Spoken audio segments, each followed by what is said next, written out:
Chapter 3. The Sons of Aaron.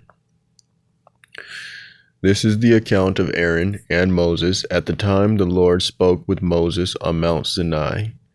These are the names of the sons of Aaron: Nadab, the firstborn, then Abihu, Eleazar, and Ithamar. These were Aaron's sons, the anointed priests, who were ordained to serve as priests. Nadab and Abihu, however, died in the presence of the Lord when they offered unauthorized fire before the Lord in the wilderness of Sinai. And since they had no sons, only Eleazar and Ithamar served as priests during the lifetime of their father Aaron. The duties of the Levites. Then the Lord said to Moses, "Bring the tribe of Levi and present them to Aaron the priest to assist him. They are to perform the duties for him and for the whole congregation before the tent of meeting, attending to the service of the tabernacle. They shall take care of all the furnishings of the tent of meeting and fulfill obligations for the Israelites by attending to the service of the tabernacle. Assign the Levites to Aaron and his sons. They have been given exclusively to him from among the Israelites. So you shall appoint Aaron and his sons to carry out the duties of the priesthood. But any outsider who approaches the tabernacle must be put to death." Again, the Lord spoke to Moses, saying, "Behold, I have taken the Levites from among the children of Israel in place of every firstborn Israelite from the womb. The Levites belong to me, for all the firstborn are mine. On the day I struck down every firstborn in the land of Egypt, I consecrated to myself all the firstborn in Israel, both man and beast. They are mine. I am the Lord." The numbering of the Levites.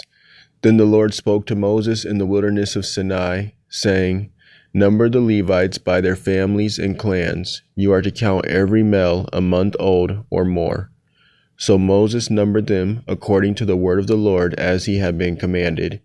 These were the sons of Levi by name: Gershon, Kohath, and Merari. These were the names of the sons of Gershon by their clans: Libni and Shimei.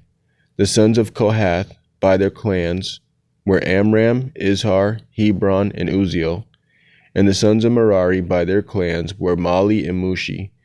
These were the clans of the Levites according to their families. The Gershonites. From Gershon came the Libnite clan and the Shimei clan. These were the Gershonite clans. The number of all the males a month old or more was 7,500. The Gershonite clans were to camp on the west, behind the tabernacle. And the leader of the families of the Gershonites was Eliasaph, son of Lael.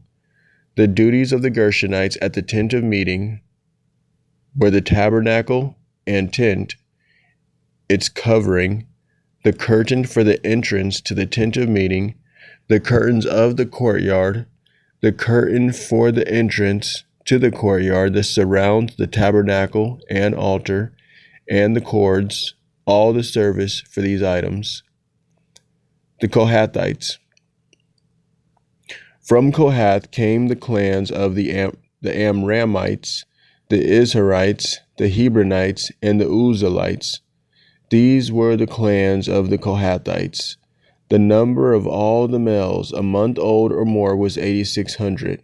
They were responsible for the duties of the sanctuary. The clans of the Kohathites were to camp on the south side of the tabernacle, and the leader of the families of the Kohathites was Elizaphan, son of Uzziel. Their duties were the ark, the table, the lampstand, the altars, the articles of the sanctuary used with them, and the curtain, all the service for these items. The chief of the leaders of the Levites was Eleazar, son of Aaron the priest. He oversaw those responsible for the duties of the sanctuary. The Merarites. From Merari came the clans of the Mahlites and the Mushites. These were the Merite clans. The number of all the males a month old or more was 6,200. The leader of the families of the Merarites was Zuriel, son of Abihail. They were to camp on the north side of the tabernacle. The duties assigned to the sons of Merari were the tabernacle's frames, crossbars, posts, bases, and all its equipment, all the service for these items, as well as the posts of the surrounding courtyard with their bases, tent pegs, and ropes. Moses and Aaron. Moses, Aaron, and Aaron's sons were to camp to the east of the tabernacle toward the sunrise, before the tent of meeting. They were to perform the duties of the sanctuary as a service on behalf of the Israelites, but any outsider who approached the sanctuary was to be put to death. The total number of Levites that Moses and Aaron counted by their clans at the Lord's command, including all the males a month old or more, was 22,000. The redemption of the firstborn. Then the Lord said to Moses, "Number every firstborn male of the Israelites a month old or more, and list their names. You are to take the Levites for me. I am the Lord, in place of all the firstborn of Israel, and the livestock of the Levites in place of all the firstborn of the livestock of the Israelites." So Moses numbered all the firstborn of the Israelites, as the Lord had commanded him. The total number of the firstborn males a month old or more, listed by name, was 22,273. Again the Lord spoke to Moses, saying, "Take the Levites in place of all the firstborn of Israel, and the livestock of the Levites in place of their livestock. The Levites belong to me. I am the Lord. To redeem the 273 firstborn Israelites who outnumber the Levites, you are to collect 5 shekels for each one, according to the sanctuary shekel of 20 gerahs. Give the money to Aaron and his sons as the redemption price for the excess among the Israelites."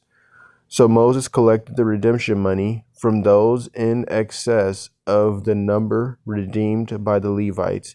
He collected the money from the firstborn of the Israelites, 1,365 shekels, according to the sanctuary shekel. And Moses gave the redemption money to Aaron and his sons in obedience to the word of the Lord, just as the Lord had commanded him.